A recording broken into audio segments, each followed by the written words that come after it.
Alexandre Moranville-Ouellette. Il circule au travers de l'autoroute de l'information, sans dérapage ni accrochage. Lundi cette semaine, à l'occasion du 12 août, on célébrait, ou du moins on soulignait un triste anniversaire. Trom avertissement pour tous les fans de baseball. C'était les 30 ans d'un événement, d'un incident qui a mis fin, a coupé les ailes d'une formation victorieuse dans la Ligue de baseball majeure, les Expos de Montréal, qui étaient en vogue là, vers une saison record du tonnerre, mais qui se sont fait complètement bloquer par un lockout. Pour en parler avec nous, la personne qui a commenté, la légende, la voix derrière les Expos, le baseball, c'est Roger Brulotte. Salut Roger. Bon matin, un triste souvenir, sans aucun doute. Ouais, puis là, écoute, moi, on se comprend, j'ai même pas 30 ans, j'étais même pas né à ce moment-là, Roger, mais pour les amateurs de baseball, pour les fans des Expos, le 12 août 94, c'est une triste date. Explique-nous donc ça. Tu sais, j'étais pas né de la Deuxième Guerre mondiale, mais tout le monde m'en a parlé pareil. Voilà. C'est la même chose, hein? C'est la même chose, je vois jusqu'à quel point que ça a touché du monde. Toi, même pas là, t'as aucune idée de ce qui s'est passé cette année-là, mais tu le vis pareil. Ouais. C'est ça qui est incroyable de voir que tant d'années plus tard, les gens se souviennent encore de ce moment-là. Pourtant, les Expos ont eu d'autres grands bons moments, mais ce moment-là a réellement fait mal au cœur des partisans. Oui, absolument, parce que là, il faut comprendre, Roger, pour nous en remettre dans le contexte, là, on avait une saison, mais une méchante saison, puis tout un alignement là, pour les Expos à cette époque-là. Disons que c'est une saison de rêve. C'est une saison que tu t'en allais vers un championnat et tu t'en allais vers une participation des séries et qui sait, peut-être remporter la série mondiale. Mais tu avais le talent pour le faire. Et tu avais un gérant qui était capable de guider l'équipe d'une façon incroyable et les gens croyaient à l'équipe. C'est ça qui était plaisant. Oui, les gens croyaient dans l'équipe. Puis quand tu parles du gérant, là, son travail derrière le banc à ce moment-là, là, quand tu dis une fiche du tonnerre, là, ça ressemblait, c'était quoi? Moi, je lisais 74-40, là, 74 oui. Victoires, 40 défaites. Juste ça, tu sais, t'es presque déjà assuré d'être en série. Puis après ça, d'aller loin, comme tu le dis. Tu avais l'équipe pour le faire. Tu sais, je pensais juste à Walker, Alou qui était là, Grisham qui était là. Tu penses à tes releveurs avec Rojas, Scott, Shaw et Wetland pour finir. Tu avais l'équipe pour y aller. Pedro commençait à être bon. Tu sais, tout était là. Tu avais un lanceur, Ken Hill, qui s'enlève à un trophée Cy Young, qui est attribué à qui? Au meilleur lanceur du baseball de cette année-là. Alors, oui, l'équipe allait très bien. Et soudainement, un soir à Pittsburgh, tout s'est terminé. Tout s'est terminé, puis là, c'est parce qu'on est entré en lockout. Il y a comme une grève qui a été déclenchée. À ce moment-là, c'est une grève, pourquoi? D'où ça sortait, tout ça? Une grève que personne ne comprend encore. C'est-à-dire, tu avais des propriétaires qui ont dit, on va régler la masse salariale, puis il y a des joueurs qui vont dire, on va rentrer dans une semaine.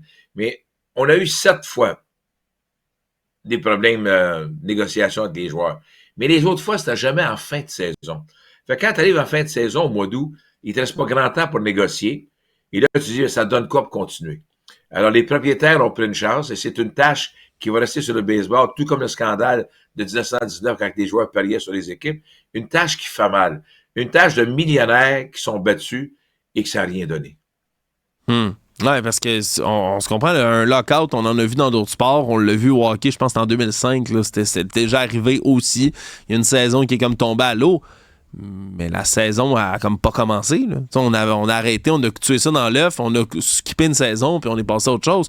Là, de jouer presque toute la saison, puis soudainement, regardez, c'est fini, on devrait s'entendre, on coupe la saison là, il n'y aura pas de série, merci, bonsoir. On dirait que c'est inimaginable, ça, Roger. C'est un manque de respect, autant des propriétaires que des joueurs envers les partisans. Et ça a pris du temps pour que le monde revienne. Ça a pris tellement de temps, il fallait utiliser des stéroïdes pour un concours de coups de circuit que tout le monde disait, même les journalistes le voyaient. Quand j'entends ou je lis un journaliste qui dit, je ne crois pas ça que les joueurs l'utilisaient, s'il vous plaît, là. Ils le faisaient devant nous. La créatine était justement dans le vestiaire des joueurs, dans le casier du joueur personnel. Alors, s'il vous plaît, là, commençons pas à jouer à l'Autriche, on était tout au courant. Non, on était tout au courant. Puis ça, malheureusement, avec les conséquences, comme tu l'as dit, c'est qu'on a dû tuer cette saison-là dans l'œuf. L'air d'aller... Ouais.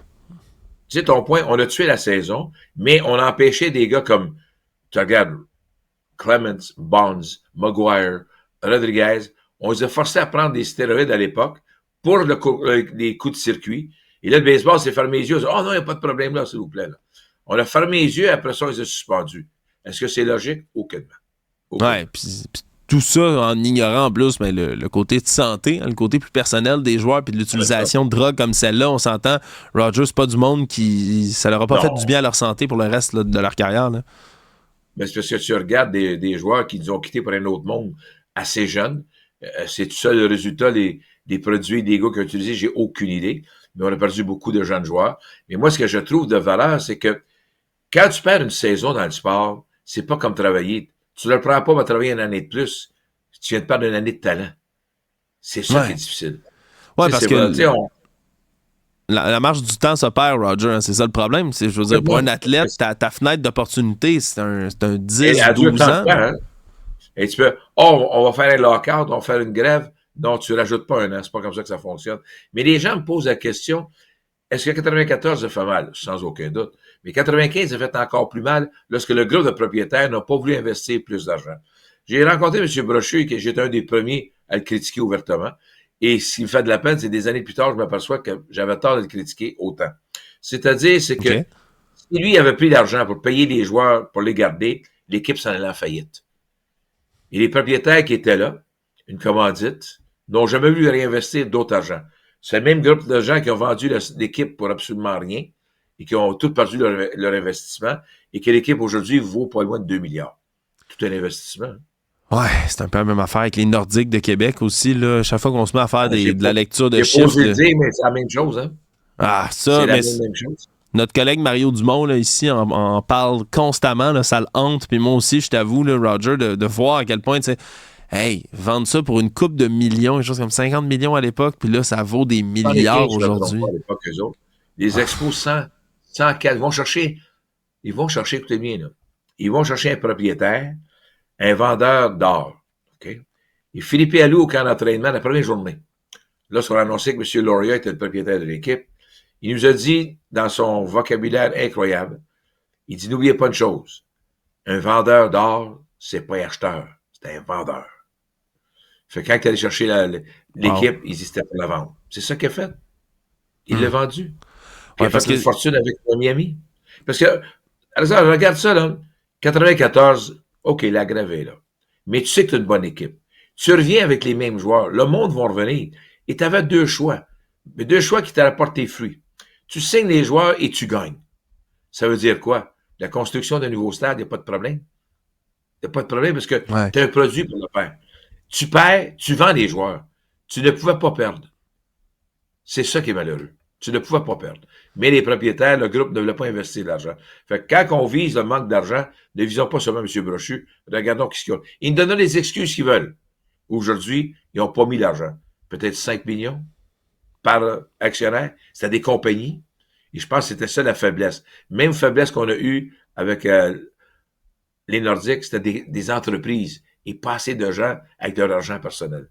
C'est difficile d'aller voir, tu sais, une compagnie, par exemple, si tu vas dire, on prend 5 millions pour l'équipe de baseball, il faut que tu dises ça à tes actionnaires. C'est quelque chose d'autre. Je les comprends. Mais c'est pour ça que les expos sont partis. Ouais. Sinon, on faisait faillite. Pas compliqué. On a traité ça comme des entreprises quand ça devrait être des projets, des dadas, le bébé, bref, d'une famille, d'un conglomérat de gens qui sont fortunés assez pour être capables de faire rouler une équipe comme celle-là. Ça prend du cœur, ça prend de la vision. Malheureusement, on n'en a pas eu. Puis je peux pas m'empêcher avant qu'on se quitte. Je peux pas. Ouais, ça, tu vois, je peux pas m'empêcher avant qu'on se quitte, Roger, de faire le parallèle. On dit il y a 30 ans, c'était le lockout. 10 ans plus tard, donc il y a 20 ans, mais c'était le départ après ça des Expos. Est-ce que c'était-tu le début de la fin pour toi, Roger, ça, l'incident du lockout pour la franchise des Expos? Aucun doute. Avant, on était correct. Mais quand il est arrivé cette année-là, 94, surtout la suite de 95. Moi, la suite de 95, c'est là que tu t'es dit, on s'en va dans le trou, parce qu'on a continué à gagner. Tu regardes les années qui ont suivi, on était dans des courses au championnat, mais pas capable de gagner parce qu'on n'avait pas la capacité de garder un joueur. On prenait un joueur et on le laissait partir. C'est ça qui est de valeur. C'est de valeur, effectivement, mais c'est toujours un plaisir quand même. Chose, par contre, je me souviens encore avec humour et ironie.